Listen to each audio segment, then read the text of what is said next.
Hamsa Swagatam. Bienvenidos a esta nueva oportunidad para compartir las enseñanzas de la Ayur Yoga Vital.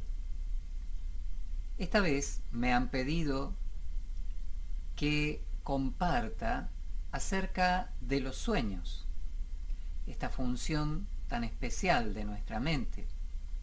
Quiero empezar contándoles que desde nuestra perspectiva de la Ayur Yoga Vital, los sueños son limpiezas. Nosotros llamamos kriya a este proceso, kriya, acción de limpiar. Y tenemos muchos tipos de kriya en nuestras prácticas. Por ejemplo, kriyas musculares, acciones que tienden a limpiar un músculo, quitarle la toxicidad a ese músculo. También tenemos kriyas articulares para limpiar y lubricar las articulaciones. También tenemos kriyas orgánicas para limpiar nuestros órganos, y así hay un montón de procedimientos a los que denominamos kriyas. Pero también tenemos kriyas emocionales, acciones tendientes a limpiar nuestro mundo emocional, y también kriyas mentales, por supuesto. Concretamente, aquí cuando hablamos de los sueños no el momento especial en el que perdemos la conciencia de vigilia y hasta que la retomamos, a todo eso le podríamos llamar sueño. Conciencia de vigilia es esta conciencia, la conciencia en donde sabemos lo que pasa a nuestro alrededor, sabemos que estamos aquí, quiénes somos. Bueno, esa es la conciencia de vigilia, estamos despiertos, ¿bien? Pero hay un momento, por la noche o bueno, cuando esto ocurre, en donde esa conciencia, ese tipo de conciencia, se pierde y se entra en la inconsciencia. En ese proceso de estar dormidos, hay un momento en particular en donde ocurren propiamente lo que llamamos sueños. Estos sueños son entonces como vivencias mentales, son vivencias en el mundo de la mente. Muy bien, entonces, a ver, volvamos a retomar. Dentro de ese tiempo en el que no estamos en conciencia de vigilia, en el que estamos dormidos, hay un momento en donde soñamos, tenemos ensueños, vivencias mentales. A estas vivencias mentales nosotros los yogis, las entendemos como una kriya de nuestra mente profunda. Una kriya, una acción de limpiar. Es automática, es natural, no es que la provocamos. Hay muchísimas kriyas, muchísimas acciones de limpieza que yo las puedo realizar de manera consciente. Por ejemplo, puedo decir, a ver, voy a hacer una limpieza de la articulación de mi muñeca, y para esto flexiono y flexiono en una dirección y en otra, y a través de este movimiento voy creando una cierta limpieza de la articulación.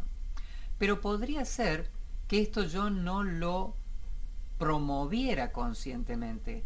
Podría ser que en algún momento estoy simplemente allí moviéndome o quieto y de pronto siento como la necesidad de hacer este movimiento con mis muñecas o algo parecido, o con cualquier otra parte del cuerpo, podría ser. Y esto estaría resultando en una kriya involuntaria, o sea, involuntariamente nuestro sistema, nuestro cuerpo nos está pidiendo que hagamos un determinado movimiento para limpiar una parte del cuerpo, que puede ser, como he dicho, una articulación, un músculo, un órgano. Hay otras acciones como estornudar, bostezar, por ejemplo, estornudar, porque seguramente hay algún tipo de partícula en las vías respiratorias que el sistema necesita eliminar. Yo podría producir algo similar a un estornudo, ¿m? Y voluntariamente, y esa sería una kriya voluntaria hecha yógicamente, y o simplemente podría por un reflejo estornudar, y esa sería una kriya involuntaria. Hay muchas de estas kriyas, como comentaba recién. Vomitar, por ejemplo, es una kriya para limpiar el estómago. Puedo hacerlo de manera involuntaria, como un reflejo, o puedo también provocarlo voluntariamente. Todas estas son kriyas, ¿sí? Entonces, cuando llega ese momento del ensueño, a veces han quedado cosas en las vivencias de nuestro día, y no necesariamente de ese día, puede ser de estos últimos días. Hemos tenido ciertas vivencias que han generado ciertas tensiones a nivel, por ejemplo, emocional, mental. Esas tensiones no se han podido limpiar, no hemos podido crear la circunstancia natural para liberar esas tensiones. ¿Cómo liberamos esas tensiones? Por ejemplo, a través de emociones. Cuando hablo de tensiones, no piensen en tensiones como algo negativo. Piensen en tensiones como algo que me estimula. Viene un estímulo. Ese estímulo puede ser placentero y me genera una tensión que yo tengo que liberar a través de la risa, por ejemplo, riéndome. Y esta es una kriya. Estoy liberando esa tensión a través de la risa, y de esa manera me estoy nivelando otra vez. Supongamos que este estímulo que vino es un estímulo que me provoca dolor, tristeza. Podría liberar esa tensión a través de llorar. Lloro lo suficiente como para liberar esa tensión que se me ha generado y me vuelvo otra vez a equilibrar. A veces no es suficiente, entonces la persona vuelve a llorar y se equilibra, vuelve a llorar y se equilibra, y así varias veces hasta que logra finalmente equilibrarse. A veces esto puede ser que no pase, porque me refiero a lograr un equilibrio estable, porque la persona sigue como vivenciando a veces la situación de dolor, y eso te desequilibra de nuevo y necesitas entonces otra vez una kriya para volverte a equilibrar. Entonces, todas estas kriyas son mecanismos de nivelación, de búsqueda natural del equilibrio. Es muy importante entender esto. Entonces decíamos, tenemos un estado al que nosotros los yogis denominamos Jagrat. Jagrat. Jagrat es el estado de conciencia de vigilia, cuando estamos aquí conectados con el mundo, identificándonos con este cuerpo, identificándonos con nuestro rol en ese determinado momento, identificándonos con nuestra parte física, material, finita, con las limitaciones de la materia, del tiempo, del espacio. ¿Sí? Jagrat. Pero luego hay otro estado, que es el estado de sueño. Este estado de sueño se denomina yógicamente swapna. Swapna. Bien, este estado de sueño es un estado diferente, porque ya he perdido la limitación de mi cuerpo físico. Es una condición mental, la conciencia está en el plano mental emocional. Y allí, como les contaba hace un momento, si ha habido tensiones que no se han podido liberar, nuestra mente podría crear situaciones en donde esa tensión se libere, ¿sí? Y ofrecernos de esa manera reequilibrarnos otra vez. Entonces, los sueños cumplen una función de limpieza, es una función terapéutica, propiamente hablando, ¿sí? Porque nos alivian de tensiones, nos reequilibran. Bien. Este estado de swapna está relacionado con lo que la ciencia hoy día llama los estados REM, R-E-M, REM, los estados REM, que son momentos del sueño donde la persona mueve los ojos, donde el cerebro está, a pesar de que el cuerpo está completamente relajado e inmóvil, el cerebro está realmente muy activo porque está creando estas dinámicas. Tengamos en cuenta de que es muy probable que luego no recordemos, o sea, probablemente todas las noches soñemos, tengamos estos ensueños, pero no siempre y la mayoría no los recordamos cuando nos despertamos.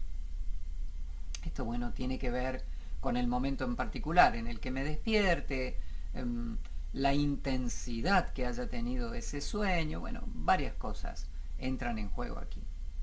Y hay otro estado de la mente, otro estado de la conciencia también podríamos decir, que es más profundo y que es el que, por ejemplo, actualmente se llama estado NREM, NREM, donde no hay movimientos de los ojos y donde se entra en contacto con la mente más profunda aún, con la mente inconsciente, ¿sí?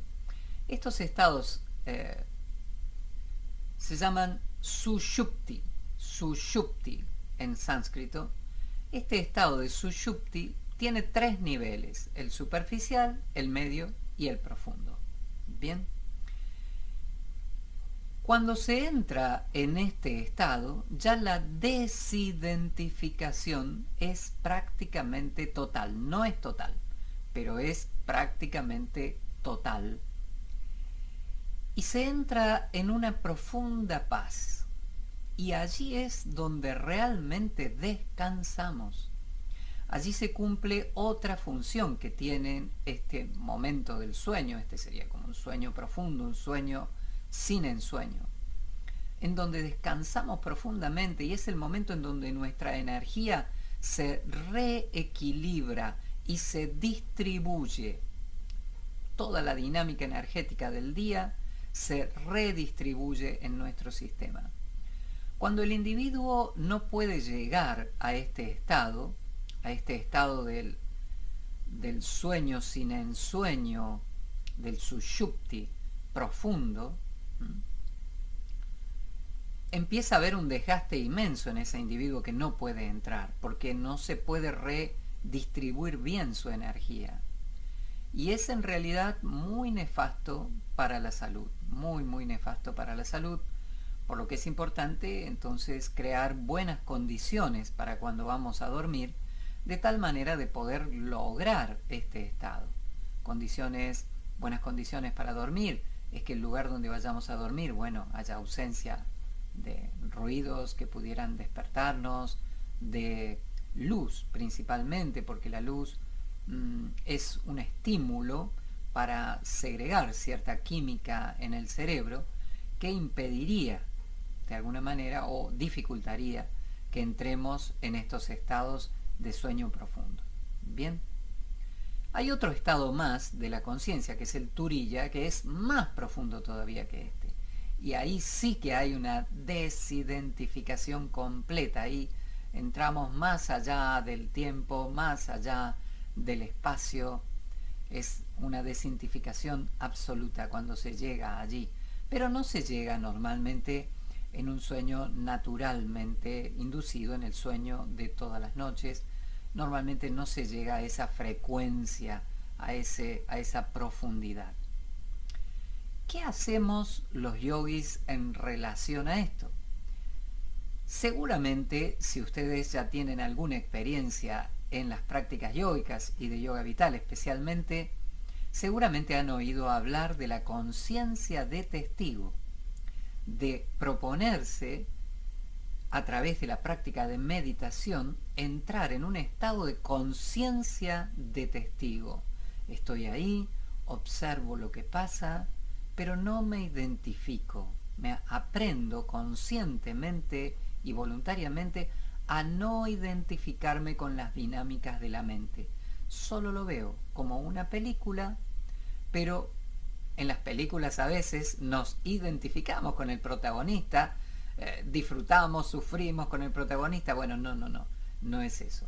Aquí la idea es conciencia de testigo, ecuanimidad, absoluta neutralidad. Observo, pero no me identifico. Esta es la idea de la conciencia de testigo. A partir de esta práctica y con algunos otros procedimientos yógicos que tenemos en nuestro yoga vital, la idea es que cuando salgamos de la conciencia de vigilia para entrar en la etapa del dormir, no perdamos la conciencia. Esto a veces pasa cuando hacemos prácticas de relajación vital. En estas prácticas de relajación vital, el cuerpo queda completamente relajado, casi pareciera que no pudiéramos moverlo si quisiéramos, aunque sí podemos, pero pareciera que no pudiéramos, porque es como que los sentidos se han abstraído del cuerpo y uno queda en una instancia mental. El que no ha experimentado nunca esto y lo experimenta por primera vez, a veces suele surgir un poquito de temor, lo que hace que ¡bum!, vuelvas inmediatamente a conectarte con todo. No tienen que temer, nadie ha quedado allí permanentemente. Apenas hay algún tipo de estímulo, uno regresará, así como sería una locura tener miedo a la noche a dormirse, porque si luego no despierto, ¿quién me asegura que voy a despertar? Bueno, sería tan ridículo esto como tener miedo a relajarse profundamente, ¿sí? Bueno, muy bien, les decía, en este estado de conciencia de testigo podemos entrar en esa etapa que para el resto de los no practicantes, los bogis no practicantes de yoga vital, sería el dormir, y que está muy bien, pero entrar ahí con conciencia, sin perder la conciencia, y mantener una conciencia de testigo ahí, y observar lo que está pasando. Entrar en ese estado de profunda paz, de profunda relajación, que es el Sushupti, el tercer estado. Por ahí se entra en realidad.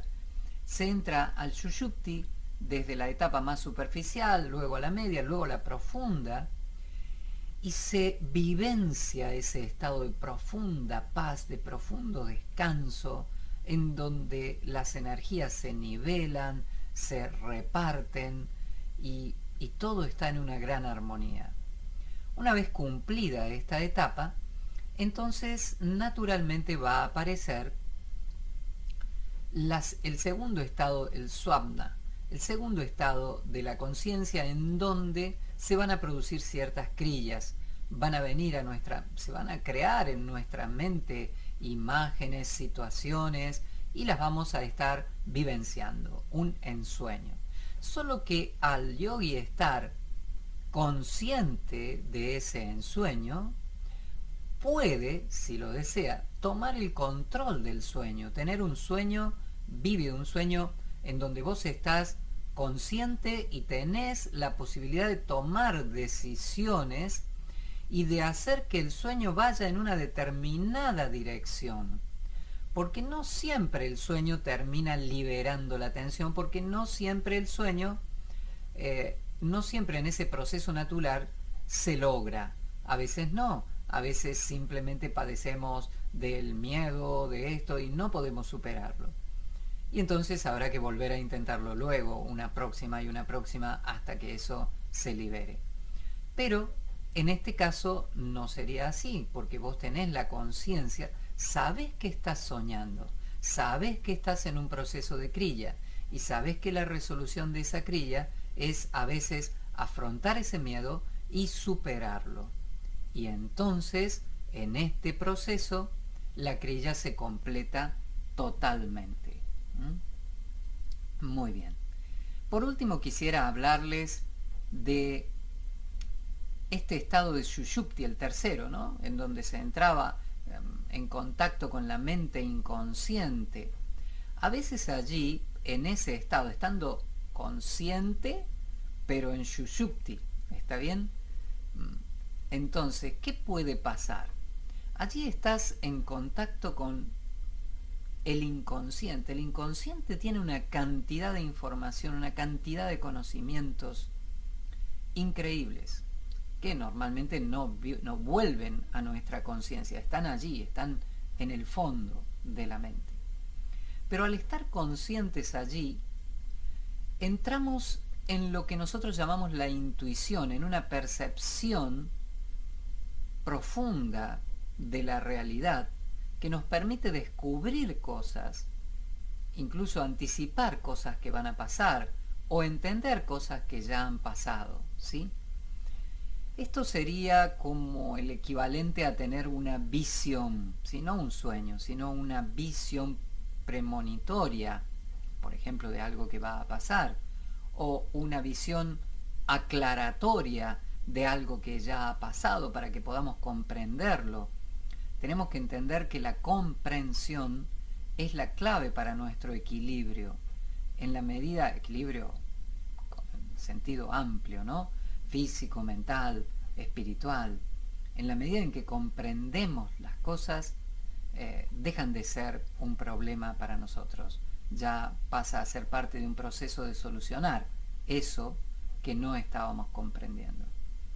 Entonces allí viene esta otra parte magnífica, ¿no? Lo que pasa es que para llegar a eso y llegar allí voluntariamente y entrar en estos estados voluntariamente, bueno, no es tan fácil, hay un camino que recorrer, hay prácticas por hacer, pero por suerte todas estas prácticas nos han sido legadas por los grandes sabios de la antigüedad, como así también los procedimientos para entrar en Turiya, en el estado más profundo de todos, donde desaparece toda la identificación y somos uno con el uno, ¿sí? Estados de samadhi, estados de samadhi profundos. Estos estados también, lógicamente, los alcanzamos a través de la meditación. Pero llega un momento en donde el proceso meditativo y esto que he descrito, este estado de entrar con la conciencia en el momento del dormir, prácticamente son lo mismo. Bueno, muy bien. Hay muchísimo para conversar y estrategias para compartir acerca de esto, pero en esta oportunidad ya se ha terminado nuestro tiempo, así que Hamsa Pranam, espero verles en la próxima. Dhanyavad, muchas gracias por acompañarnos.